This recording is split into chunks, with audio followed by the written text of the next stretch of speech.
Não. Ok, então, boa tarde a todos. Eu vou literalmente improvisar, está bem? Portanto, vou tentar aqui saltar 25 slides ou qualquer coisa como isto e passar direto para aquilo que efetivamente acho que é o que querem ouvir. Eu tenho aqui um desafio adicional para além do tempo, e felizmente, que é a multidisciplinaridade que temos na sala, porque eu tinha preparado esta apresentação com esta versão das contraindicações, tentando explicar um bocadinho o que é que alguns termos médicos significavam para quem não é da área da saúde, um bocadinho como o Ruben nos explicou muito bem o que é flexibilidade aeróbica e resistência, que eu não percebi, mas é mais ou menos a mesma coisa, esse era o objetivo. Como não vou ter tempo, fazemos o seguinte: eu apresento e no final, quem quiser que eu explique alguma coisa melhor, damos tempo, está bem? Pode ser? Então, no fundo, a mensagem que eu queria passar nesta fase, já percebi a dificuldade de começarmos a passar slides, ok? É que quando nós olhamos para o mundo idílico e cor-de-rosa da gravidez que nos tentam vender, quem trabalha com grávidas sabe que não é sempre cor-de-rosa, se é que às vezes, se alguma vez o é para algumas mulheres, ok? E portanto, nós já falamos aqui do que é adequado na gravidez, já falamos como, a pergunta é a quem, ok? A quem é que nós podemos recomendar atividade física e a quem não podemos, ok? Eu devo-vos dizer a todas, podemos. É sim, uma pequenininhas é que não podemos, está bem? E quando vocês vão ver a lista extensa de contraindicações que temos, parece que não faz sentido o que eu estou a dizer. A questão é que este é daqueles trabalhos e daqueles artigos que nós não podemos ir só ler as tabelas. Temos mesmo que ler os artigos todos, as recomendações todas, porque aquela listagem de contraindicações não dizem tudo. É um bocadinho esta a mensagem que eu vou tentar passar neste pouco tempo que temos. Então, relativamente a contraindicações, dizer-vos que nós passamos aqui claramente, e estas recomendações já foram aqui apresentadas, de um momento em que exercício físico não era recomendado na gravidez. Aliás, a mulher devia estar era numa redoma de vidro, sossegadinha, não se mexer. Era perigoso prática do exercício físico para o momento em que, digo-vos, praticamente deveríamos sempre recomendar, e era ótimo aproveitarmos a gravidez que a mulher está predisposta a ouvir. Todas as mulheres grávidas, quando nós dizemos isto é bom para o seu filho, ok, para mim pode ser uma desgraça, mas se for para o filho está tudo bem. E se nós conseguíssemos, eu não vou ter tempo de ir aí, de que ela entendesse o quão seria importante para ela, fisicamente, psicologicamente, para a prevenção de uma série de patologias na gravidez, que já temos benefícios associados, e também para o feto, por exemplo, a diminuição da taxa de aborto, partos prematuros, por aí fora, o recém-nascido, que é o bocadinho o Ruben falou, a vida na vida adulta, não é? Nós está provado que, por exemplo, o controle de peso na gravidez diminui a probabilidade daquele bebé, quando for adulto, ter síndrome metabólico, portanto, ter doença cardiovascular, ter obesidade, diabetes ou hipertensão. E se nós passarmos esta mensagem, nós temos aqui uma janela de oportunidade de promover na gravidez um estilo de vida saudável para o resto da vida. E, portanto, mudar a vida daquela mulher e daquela família. Porque se ela for saudável, o filho vai ser saudável. Nós sabemos que a obesidade é quase uma doença familiar e não é só genética, ok? Portanto, passarmos esta mensagem da evolução que aconteceu ao longo destes anos todos, e onde é que chegamos? Reparem que se eu viesse para estes slides, eu tinha que vos apresentar as contraindicações de cada uma destas recomendações. E devo-vos dizer que se vocês forem ver a tabela de cada uma delas, elas contradizem-se em algumas condições médicas, ok? Portanto, o que eu fiz foi tentar tornar isto uma listagem mais ou menos consensual, tendo em conta a evidência científica e a minha leitura. Portanto, aqui a minha subjetividade de leitura. Quando nós falamos de contraindicações, em medicina nós falamos de contraindicações absolutas e relativas, ok? Absoluto significa, como aqui diz, as condições médicas que desaconselham a prática de exercício físico, e agora eu vou juntar de intensidade moderada. Isto é muito diferente de atividades da vida diária e muito diferente de repouso no leito. Aquilo que se fazia há 10 anos atrás, uma mulher internada por ameaça de parto prematuro não mexe, toma banho na cama, esqueçam, totalmente proscrito. Aliás, há um estudo muito engraçado que não vou ter tempo de mostrar, que diz que o repouso absoluto aumenta a taxa de prematuridade. Ok? Portanto, uma contraindicação absoluta para a prática de exercício físico de intensidade moderada. É disto que nós estamos a falar. Não estamos a falar diário ou repouso. Está bem? E uma contraindicação relativa são as condições que, talvez possa. Não, condição relativa significa vamos avaliar com o seu médico o que é que pode fazer, como em que quantidade. Não é não vai fazer, está bem? É pode fazer, só temos é que pensar como em quantidade. É só isto, ok? E é esta subjetividade inerente a estes conceitos que eu acho que é difícil explicar, está bem? Então, se eu listar as contraindicações absolutas, vocês dizem, epá, são imensas. Pois são imensas, mas são pouquíssimas mulheres. Quando nós dizemos que é uma contraindicação absoluta, uma diabetes mellitus tipo 1, uma hipertensão, uma doença tiroideia, não, reparem, mal controlada, ok? A hipertensão, por exemplo, ou a diabetes mellitus, é óbvio que são mulheres que devem praticar exercício físico, são as que mais devem praticar exercício físico, ok? Sabemos que controla, e eu já estou, percebem, a juntar 20 slides, sabemos que controla as glicemias, sabemos que vai controlar melhor a tensão arterial, está provado, por exemplo, que a prática de exercício físico, sim, durante a atividade física vai aumentar transitoriamente a pressão arterial, mas nas horas a seguir vai reduzir a pressão arterial média desta mulher. Ok? Portanto, claro que devem. A doença tiroideia, toda a gente tem uma alteração da TSH. Não. Doença tiroideia sintomática. São as clínicas, não são as subclínicas. São as mulheres que têm uma taquicardia ou uma intolerância ao calor porque estão a precisar verdadeiramente de medicação para o hipertiroidismo. Ou o hipotiroidismo, que tem bradicardia com redução da atividade cardíaca, ok? Ou seja, quem são estas? Eu lembro-me de ver muito poucas no dia-a-dia. Está bem? Portanto, quando nós lemos uma diabetes mellitus tipo 1, uma hipertensão, uma doença tiroideia, esqueçam.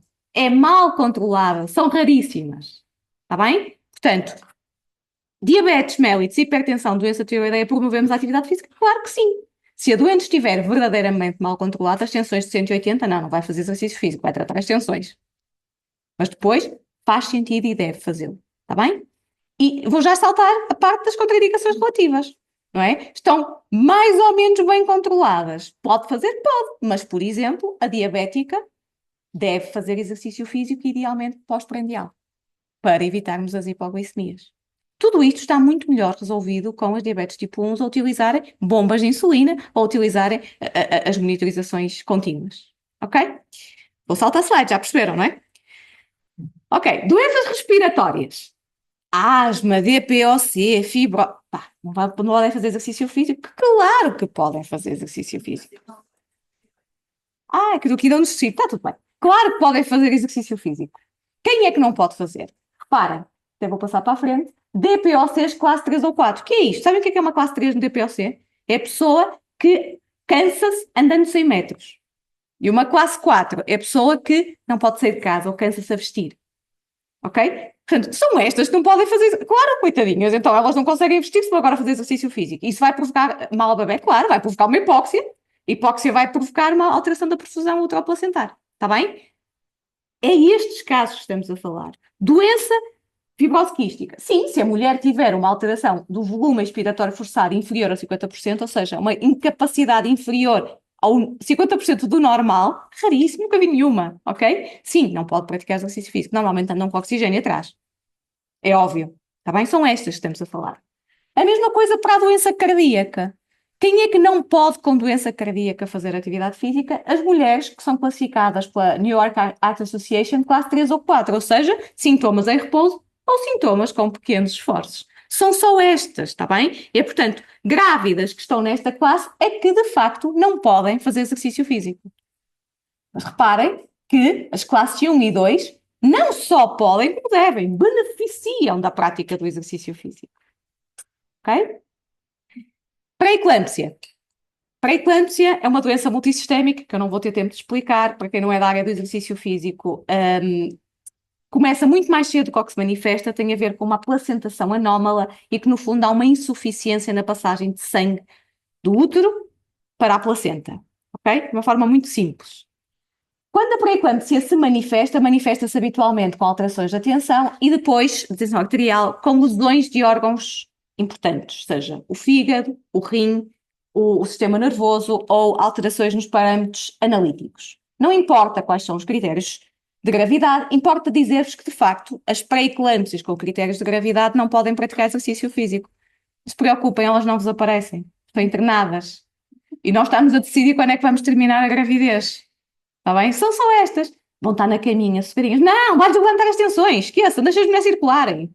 Não nos provoquem mais ansiedade. Agora, claro que não vamos poder, são mulheres que têm alterações dos fluxos placentários. Se eu provoco um esforço adicional com uma atividade vigorosa, não é com a atividade do dia a dia, vou alterar os fluxos do placentar, vou levar a situação de hipóxia fetal. E aí sim põe em risco o bem-estar fetal. Estou a ser rápida, mas estou a ser. Sim? Insuficiência istmo cervical. O que é isto? É uma entidade clínica que, no fundo, só podemos fazer um diagnóstico retrospectivo. São mulheres que têm antecedentes de terem tido abortos tardios, segundo trimestre, ou então partos prematuros muito precoces, ali no início do terceiro trimestre, 28, 30 semanas, sem dor. Ok? O colo foi dilatando e elas não tiveram qualquer dor. É um colo que é incompetente e dilatou só pela pressão. Ok? Estas mulheres, reparem, diagnóstico retrospectivo, não é? Eu faço um diagnóstico a posterior que ela tem uma insuficiência cervical quando está grávida, de facto, deve ser desaconselhada a praticar exercício físico, porque ela não vai ter dor. Portanto, se eu fizer mais pressão, vai acontecer a dilatação sem pressão do colo. Mas mantenham a atividade de vida diária. Não vamos pôr, como punhamos no meu tempo, que foi ontem, as mulheres na cama. Ok? Colo curto.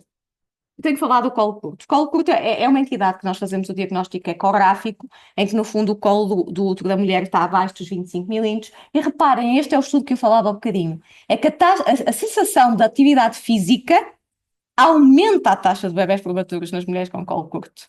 Ok? O exercitar pelo menos 2 dias por semana, 20 minutos, não aumenta o risco de parto prematuro numa mulher com colo curto, e até foi associado a uma redução não significativa, mas foi de parto antes das 37 semanas. Vai fazer atividade física moderada? Não, por isso é que é uma contraindicação absoluta, ok? Mas pode perfeitamente fazer os movimentos com os seus braços, pode perfeitamente fazer umas caminhadas, ok? Estão a ver que é difícil dizer uma contraindicação absoluta, mas pode. E é por isso que eu faço questão de dizer contraindicação absoluta para intensidade moderada. Senhores do exercício físico, o que é intensidade moderada? É ficam cansadas a falar, é isso? Conseguem falar, mas não cantam. Conseguem falar, mas não cantar. Ok? Portanto, é preciso alguma coisa. Parto, depois agora é que está o parto pré-termo. Ok, parto pré-termo. Ok? Uma mulher que está em parto pré-termo está internada, certo? Portanto, obviamente que não vai fazer exercício físico, portanto, é uma contraindicação absoluta. Uma ameaça de parto pré-termo é um bocadinho diferente. Não deve fazer intensidade moderada, mas pode manter a atividade da vida diária. Ruptura prematura de membranas pré-termo. Não há evidência de vantagens da grávida manter repouso absoluto. Não vai fazer o PIN e o Trendelenburg para o líquido ficar lá dentro, está bem? Mas, efetivamente, é uma contraindicação para a atividade física. Ok? Até pelo risco de prolapso do cordão, está bem? Portanto, do cordão sair à frente do bebê, está bem? Placenta prévia ou inserção baixa, o que é isto? É uma placenta que está sob ou junto ao colo do útero, ok? É uma placenta que, se o colo do útero dilatar, pouquíssimo que seja, tem risco de sangrar, ok? Efetivamente, a placenta prévia é uma das situações em que há uma contraindicação à prática de exercício vigoroso, está bem? E não atividades da vida diária ou baixa intensidade, depois das 28 semanas. Isto é outra nota importante e que foi alterando ao longo dos anos. Há sociedades, eu acho que a espanhola diz 20 semanas, a anterior dizia 20 semanas, na placenta prévia. Sim. Há algumas que recomendam as 26, cada vez mais estamos mais tardiamente, 28 semanas. De facto, tem uma placenta prévia, uma placenta junto do colo a menos de 2 centímetros. De facto, não deve fazer intensidade moderada, mas pode caminhar, está bem? Está bem? Pode caminhar, coisas simples, mas que mudam o bem-estar da pessoa, se mais não se for outras coisas. Um descolamento prematuro de placenta normalmente inserido, portanto, uma mulher que teve um descolamento, a maior parte destas situações acaba numa cesariana emergente, ok? Mas algumas mulheres têm um descolamento e o descolamento fica contido. É como se tivéssemos um hematoma na placenta, uma nódoa negra, se quiserem, está bem? Isto tem um risco imenso de descolar de um momento para o outro, por isso estas mulheres estão a maior parte das vezes internadas, porque temos o risco de ter que intervir rapidamente, e portanto é de facto uma contraindicação absoluta para o exercício. Mas uma nota importante.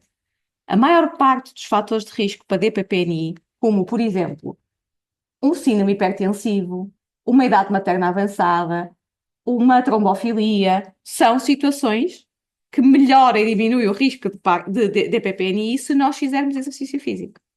Ok? Portanto, o exercício físico previne o DPPNI, porque previne as situações que o levam. Se já existir um DPPNI, é óbvio que não vai fazer exercício físico. Está bem?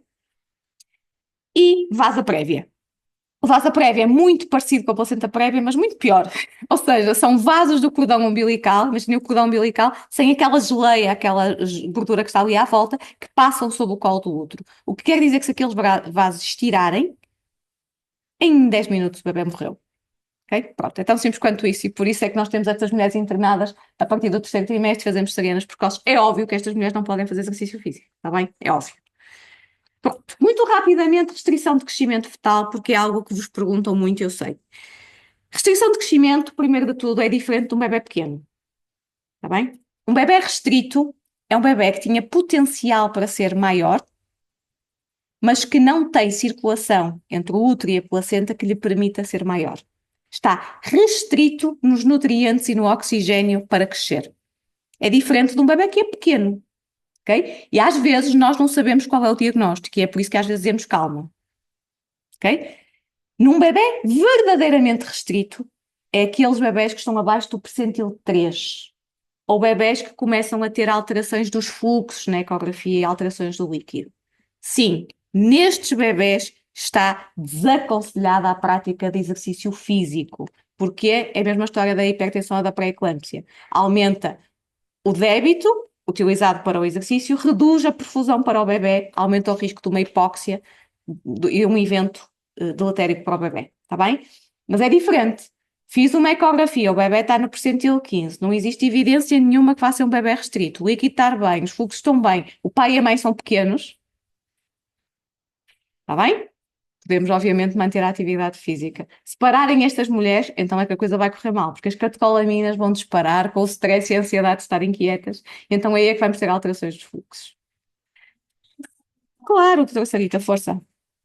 Um aumento moderado da frequência cardíaca nas restrições não seria benéfico por causa do aumento do fluxo de sangue e útero O problema é da frequência cardíaca materna. O problema é que quando nós aumentamos a frequência cardíaca materna, principalmente se for excessivo, naquela questão do que é excessivo, o aumento é sim, moderado. Qual é o problema? O problema é que nós vamos reduzir o tempo para o enchimento ventricular esquerdo.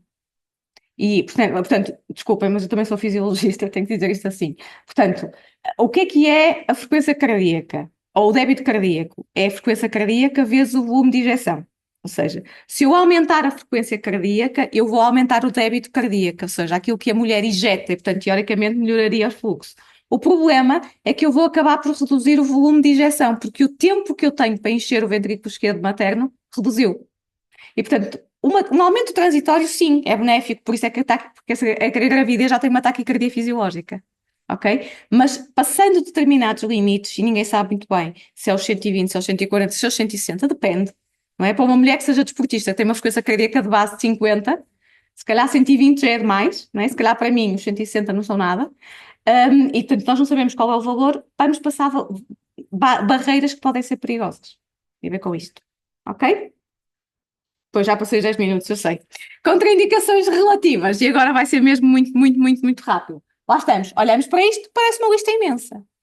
Mas isto é muito fácil de sintetizar. Repara, doença cardíaca ou respiratória ligeira ou moderada, foi o que eu falei há um bocadinho. Ou diabetes tipo 1. São as situações, não pode fazer, claro que pode. Mas antes vamos falar com o profissional de saúde. É? Vamos ver como é que estão as glicemias, vamos ver como é que está, se tolera ou não o exercício físico, vamos ver como é que está o crescimento deste bebê. Porque uma diabetes tipo 1 bem controlada, o bebê está a crescer bem, mas se não estiver bem controlada, a conversa é outra. Antecedentes de parto prematuro, restrição de crescimento ou aborto recorrente. Os canadianos, por exemplo, põem nas recomendações o aborto recorrente, dizem que é uma contraindicação relativa. Mas depois vocês vão ler e eles dizem: não há qualquer evidência científica que a atividade física aumente o risco de aborto. Ora bolas. Orientem-se, não é? Digam lá o que é que querem. E a resposta é simples, não deixem as pessoas ao abandono. Tenho uma história de aborto recorrente. Ok, falem com a mulher e expliquem-lhe que não há qualquer evidência científica para, efetivamente, aumentar esse risco de aborto, mas se os abortos foram todos no primeiro trimestre, e se naquela cabeça é melhor estar quieta, deixem-na estar quieta no primeiro trimestre. Que não seja por isso. Mas depois de passar essa fase, vamos lá. explicar-lhe que ela estar quieta que é pior e que aumenta os piores desfechos obstétricos. Está bem? É a mesma coisa uma mulher que teve um bebê prematuro. Não é? Teve um. Qual foi a causa? Foi uma ruptura de membranas. Pois, não quer dizer que vai ter neste. Está bem? Portanto, temos que ajustar à situação em si. Hipertensão gestacional.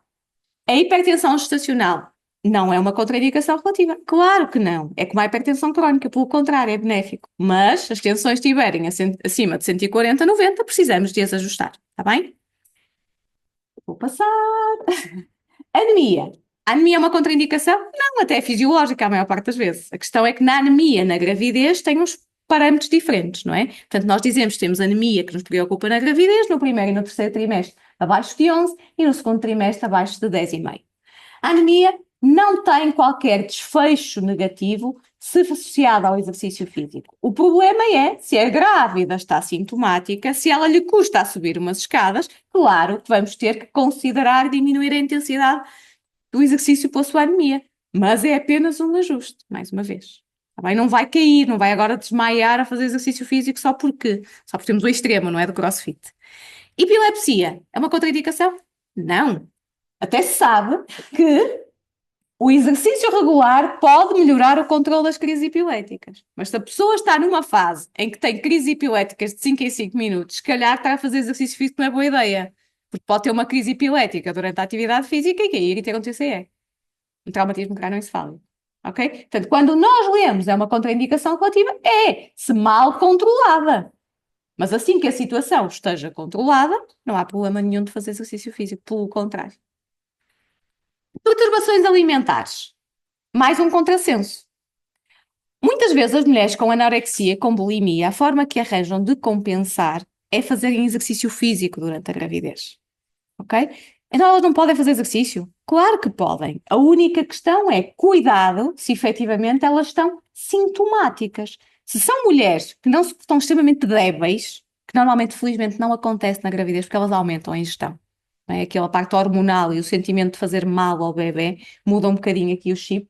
Se de facto elas estão sintomáticas, não se conseguem quase levantar, não vão fazer exercício físico, como é óbvio. Mas, com moderação, pode ser benéfica para a saúde da grávida, desde que esteja assintomática e não esteja, então, com agravamento da sua doença bulímica ou anorética durante a gravidez. Ok?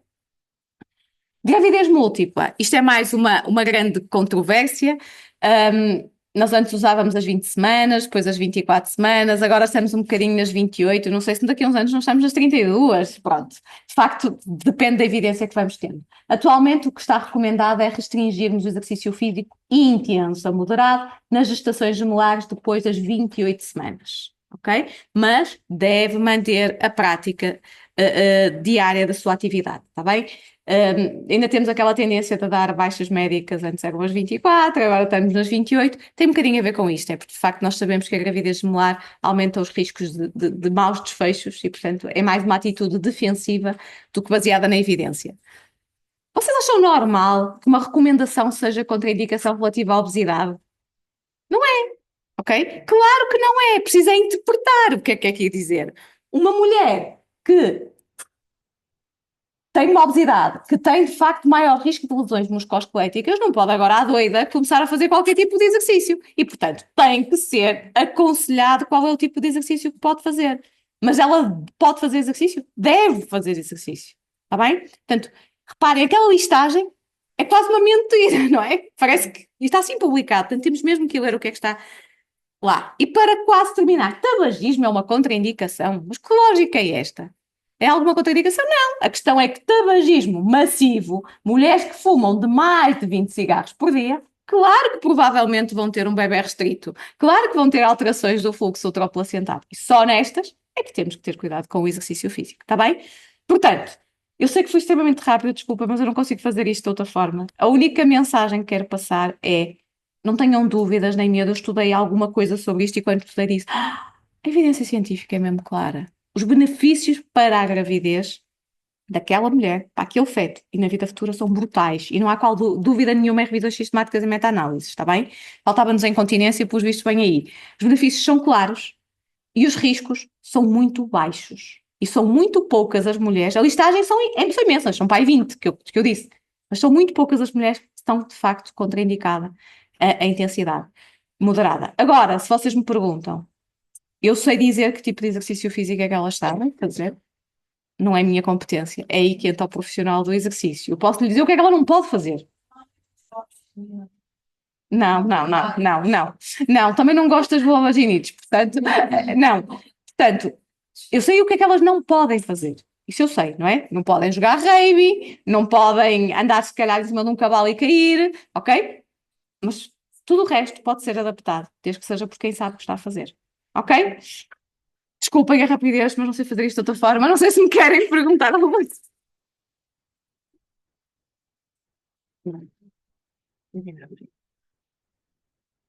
Não sei se alguém quer fazer alguma pergunta.